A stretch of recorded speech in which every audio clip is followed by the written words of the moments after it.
On se retrouve donc pour cette revue de presse de l'économie.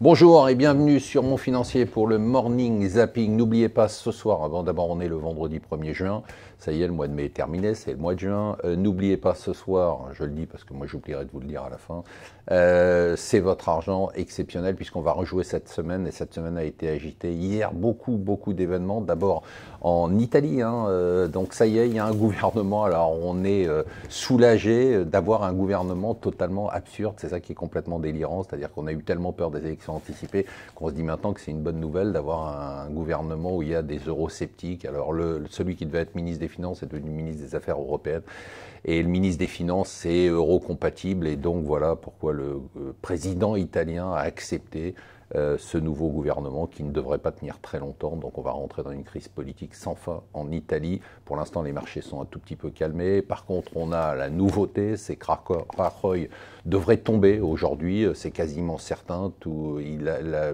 Parti socialiste qui a proposé la motion de censure contre le gouvernement Rajoy a obtenu quasiment toutes les voix dont il avait besoin. Donc ça devrait être le patron du Parti socialiste qui n'a qu'un quart des sièges qui devrait prendre la tête du gouvernement, Pedro Sanchez. Bon, là aussi, on va sûrement vers des élections anticipées. Ce qui est intéressant, c'est que les marchés réagissent moins violemment à la crise espagnole qu'à la crise italienne, ce qui est un peu normal puisque la situation espagnole est meilleure que la situation italienne. En première page aussi du Financial Times, les difficultés de la Deutsche Bank qui n'en finissent pas après des licenciements, des pertes, des activités en baisse.